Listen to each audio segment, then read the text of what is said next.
respeto por las opiniones ajenas. Javier. Sí, se lo reiteramos, 11 38 55 77 99, 11 38 55 77 99, y ahora tenemos en línea al señor Jorge Altamira, Alberto. Muy bien, vamos a dialogar entonces con el dirigente de Tendencia Obrera. Le vamos a preguntar qué opinión le mereció él este debate de anoche entre los candidatos a vicepresidente. La opinión mayoritaria de la gente es una falta total de ideas, ataques personales que no conducen absolutamente a nada, pero vamos a escucharlo a Jorge Altamira. Jorge, buen día, ¿cómo le va? ¿Qué tal? ¿Cómo está usted? Muy bien, gracias. ¿Presenció o escuchó el debate de anoche, Jorge? Sí, sí. Bueno, ¿cuál es su opinión? Hacerse una idea, porque todo transcurre muy rápido y uno después tiene que pensar lo que se dijo. Bueno, yo coincido en una parte importante con lo que usted dice, que es la opinión de la gente sobre ataques personales, etcétera. Pero detrás de esos ataques personales hay una táctica para polarizar la campaña electoral. En el caso de Milei, en el caso de Villarroel y Rossi, que quede una especie de confrontación entre esos dos bloques, ninguneando o buscando apartar a Juntos por el Cambio, y Juntos por el Cambio tratando de meterse ahí también con un ataque al gobierno. Es decir, que los ataques personales tienen un propósito político.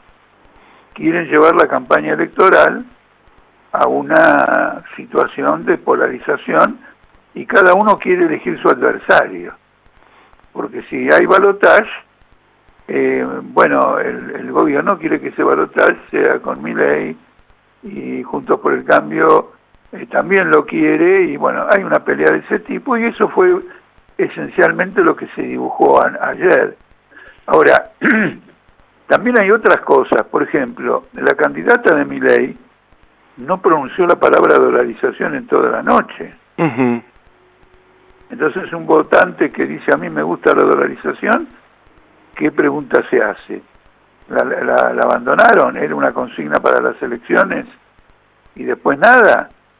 Por ejemplo, después de todos los ataques que recibió la dolarización, por ejemplo, el presidente de la Corte Suprema dijo que era inconstitucional, ella debiera haber salido a explicar esa dolarización y a explicar que no es inconstitucional o lo que fuere. Bueno, estoy hablando en función de la política de ella y de Milei. No dijo absolutamente nada. No quiso confrontar, no dijo, acá callémonos, hagámonos lo que no hemos escuchado nada. Cuando nos pregunten vamos a decir, sí, estoy a favor de la dolarización, pero no sacudamos esto por iniciativa propia. Fue una manipulación política con la que intervinieron cada uno, pero que también es producto del carácter del debate. Cuando uno tiene que hablar un minuto, lo primero que uno hace es decidir que no va a poder explicar nada. Por lo tanto, tiene que decir dos cosas de algún impacto y se acabó. Porque si entra a explicar, antes de haber presentado el problema ya le tocan el gong y le quitan la palabra. Entonces tiene un propósito, este tipo de debates también tiene un propósito de diversión, no de diversión de fiesta, sino de distracción política, de que se enfrenten, de que concentren en eslogans, frases, algunas de impacto. Y las de mayor impacto siempre en un debate de este tipo son cuando uno le dice al otro algo feo, sos un cretino, sos agente de la dictadura, vos sos un corrupto, vos sos de la casta. Es lo que mejor se vende en un minuto, digamos, de intervención. Buscan más, Jorge, buscan más el acto circense que la discusión de ideas. En cierto modo están casi obligados a hacer una cosa de ese tipo. Luego la gran omisión de los 5 eran, no me acuerdo, 5 o 6, bueno, de todos, la gran omisión es que el escenario de Argentina es un escenario de hiperinflación, contenida relativamente porque están esperando a ver quién sale presidente. Pero el que salga presidente tiene que tener presente dos cosas. Primer punto, hay un proceso inflacionario creciente. Segundo punto, la Argentina no puede pagar ninguna deuda. Nada de sus deudas, más de 500.000 millones de dólares, no puede pagar nada. Está en default. Una revista británica que tiene 200 años de existencia dice: argentinos no dolaricen, defaulteen. Es una revista financiera, no es una revista de izquierda. Desde los acreedores ya nadie espera que Argentina pueda pagar, y si hay un default se desata una hiperinflación. Este escenario no lo tocó nadie, tampoco lo tocó la izquierda, porque en un escenario de este tipo va a haber una revuelta social, como ocurrió en 2001, no, mucho más intenso que en 2001. Y entonces, ¿cómo se separa cada candidato frente a ese tipo de escenario? Sobre eso no se dijo absolutamente nada. Pareció una discusión, por ejemplo, de un país que más o menos no tiene casi ningún problema, porque, bueno, se atacaban por sus ideas y nada más, por las ideas personales de cada uno. Lamentablemente se refirieron más al pasado de la República Argentina, que sobre todo los que estamos cargados de años los conocemos, pero hay nuevas generaciones que les importa otra cosa, ¿no le parece, Jorge? No, bueno, en principio el futuro le tiene que importar a todas las generaciones, porque el pasado ya está. Quiero decir, no vamos a cambiar la historia. Acá no existe la retroactividad de los pagos. Aquello ya ocurrió. Nosotros, en Política Obrera, tenemos como método siempre tratar de entender cuál es la tendencia que se abre, cuál es el proceso futuro que se abre, para mejor orientar a los trabajadores a cómo intervenir en esos procesos. Es la función principal de una política socialista, entender lo que pasa para orientar al que vive de su trabajo de la mejor manera para enfrentarlos. Acá, eso de la hiperinflación y eso del default están clavados, absolutamente clavados, es exactamente así. Ahora bien, la clase, en su mayoría, la clase capitalista argentina se inclina por Patricia Bullrich. Eso se vio anoche, por ejemplo, que hubo una reunión, una comida o algo por el estilo, y fue ovacionada Patricia Bullrich. ¿Qué es lo que le reprocha a la clase capitalista a Milei? Que le parece que es un salto a la aventura.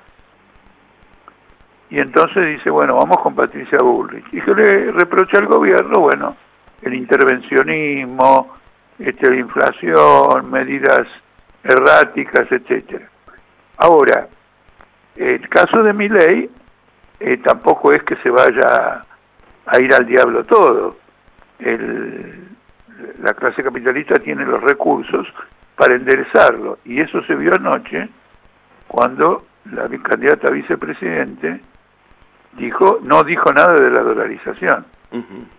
Y cuando el presidente de la Corte sale, mire usted, a intervenir en un proceso electoral, declarando que el que plantea la dolarización está haciendo una propuesta inconstitucional. Están tratando de crear un clima favorable a esta opinión mayoritaria de los empresarios y de los capitales extranjeros. Que a las ideas de izquierda le tienen terror. Bueno, nada de lo que dijo ayer la izquierda es, quiero decir, la izquierda ya no dijo que, no habló nada de que está preparándose una hiperinflación y un default. No dijo nada. Se habló de la opresión de la mujer, como si este fuera un país, digamos, relativamente normal, y quedara este tema que tiene histórico de la humanidad, que el capitalismo ha agravado en cierta medida, y en cierta medida también el capitalismo le ha dado la solución, que es el problema de la mujer. ¿Por qué lo ha agravado? Y lo ha agravado porque la crisis económica, el sostenimiento del hogar, siempre carga más sobre las espaldas de la mujer, y las tensiones familiares también se descargan sobre la mujer por la tendencia del hombre a actuar violentamente.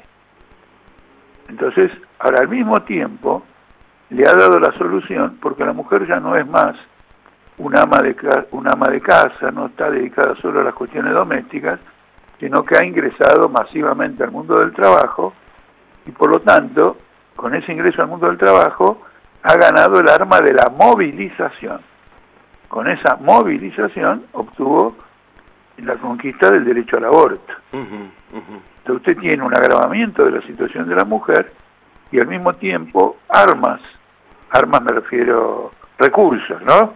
No me refiero a armas de fuego, recursos para movilizarse y también concientizar al conjunto de la clase trabajadora, porque la mujer como trabajadora forma parte de la clase obrera masculina y femenina. ¿Entiende, Jorge, usted que estas medidas que está tomando el ministro de Economía, que da la sensación que además de ser ministro es presidente inspector y candidato a presidente, nos pueden llevar a una hiperinflación, como usted nos estaba comentando? Bueno, eso está instalado desde antes de estas medidas. Eso está instalado desde mucho antes. Entonces acá viene el siguiente problema. Cuando los grandes grupos económicos se niegan a pagar un impuesto a la riqueza y por lo tanto financiar al Estado, ¿nos llevan a la hiperinflación? Cuando frente a ganancias tan abultadas, el tope del impuesto a las ganancias es del 35% y por lo tanto el Estado en este clima de inflación pierde recursos, ¿no están impulsando la inflación? Ellos solamente se acuerdan de las medidas que benefician a los trabajadores cuando quieren hablar de inflación. Toda ganancia de un obrero a lo sumo, es una menor, todo beneficio del salario de la ganancia de un obrero, a lo sumo es una pérdida menor de beneficio del capital. El que traslada eso a los precios es el capitalista, no es el obrero. Es decir, si yo ganaba 100 y ahora paso a ganar 120, el que me pagaba a mí perderá 20 de ganancia. Ahora, si él, porque pierde el 20 de ganancia, lo sube a los precios, él está buscando descargar ese aumento inflacionariamente. No es responsabilidad del trabajador, porque con este argumento nunca los trabajadores debían tener un beneficio, porque todo beneficio sería inflacionario. Estamos en un mundo de locos. Este es un relato capitalista. En el relato capitalista, todo lo que beneficia al obrero es inflación. Y todo lo que beneficia al capitalista es un ahorro para ser invertido. Es buenísimo. ¿Y cuál es la propuesta, Jorge, desde el sector que usted representa, que da la sensación que difiere mucho con el sector de Bregman y del Caño? Yo hubiera abordado, bueno, quiero decir, imaginemos que hubiera habido ese debate, yo hubiera dirigido la atención hacia los trabajadores, porque la tendencia mayoritaria es votar por uno de estos tres candidatos. Entonces les hubiera dirigido la atención para que actúen en estas circunstancias como lo hicieron en otras épocas históricas, y lo van a hacer en el futuro con seguridad, cuando se plantaron como clase frente a acciones muy graves. Por ejemplo, el Cordobazo, por ejemplo, cuando enfrentaron a Isabel Perón con una gran huelga que duró 1 mes y medio, contra el Rodrigazo, que llevó los precios, un aumento de 400% de los precios en una semana, o por ejemplo en diciembre del 2021. Es decir, acá la solución no es tal o cual medida, porque las medidas que se tomen depende de quién las aplica. ¿No es cierto? Yo puedo tener la mejor medida del mundo y si se la doy a Brunequian y se la doy, no sé, a Techín, la va a torcer en beneficio de él. Esta medida la tiene que aplicar el mundo del trabajo, para eso se tiene que organizar y postularse como alternativa política. La orientación nuestra es sacudir la conciencia de la clase obrera que está prácticamente sufriendo una confiscación económica de características brutales. Le voy a dar un ejemplo solo porque así aporto un dato. Los jueces encargados de la seguridad social han reconocido que a los jubilados se le aplica un índice de ajuste de las jubilaciones que es confiscatorio, que es muy inferior a lo de la inflación. Por ejemplo, ahora mismo, en septiembre va a haber un ajuste para los jubilados. Ese ajuste va a ser de acuerdo a la inflación de abril.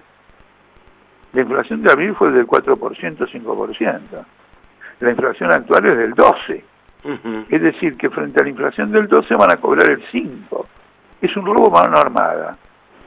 Entonces estos índices de ajuste, los jueces de seguridad social los han considerado confiscatorios ante los trabajadores que se presentaron con un recurso a la justicia y le dicen que le tienen que devolver el dinero que le han sacado. El ANSES, en lugar de pagarle el ANSES nacional y popular, vamos con el pueblo y todo lo demás, en lugar de pagarlo, apeló a la Corte Suprema. Y la Corte Suprema le dio la razón a los jueces de seguridad social.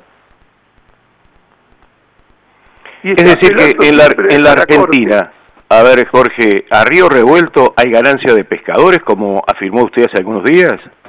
Bueno, las ganancias de pescadores siempre están en los grandes grupos económicos que tienen el poder, que tienen los medios para poder aprovechar ese río revuelto. El trabajador no tiene los medios para eso. El trabajador pasa la mayor parte de la jornada dentro de los ámbitos de una empresa y a veces por mucho tiempo, y después tiene que viajar. Su atención a la familia es deficiente por el tiempo que le estoy señalando. La clase capitalista tiene todos los recursos, tiene gerentes, graduados, tiene ingenieros, tiene todo el sector intelectual o técnico a su servicio para operar, y después tiene la plata para hundir un mercado de cambio, sacar la plata de los bancos y ponerla en el dólar, sacarla de los dólares y volverla a poner el banco según la tasa de interés que se esté pagando. Es una relación desigual. Para romper esa relación desigual, la clase obrera se tiene que organizar en una forma política efectiva, no con Daer, no con Barrio Nuevo, que son pichones de esos grupos económicos dentro de los sindicatos. Jorge Altamira, le agradezco la deferencia de habernos atendido, le mando un abrazo. Igualmente, y que tenga un buen día de la primavera. Muy amable, igualmente para usted. Jorge Altamira, dirigente de Tendencia Obrera, pasó por la mañana desde Berazategui. A las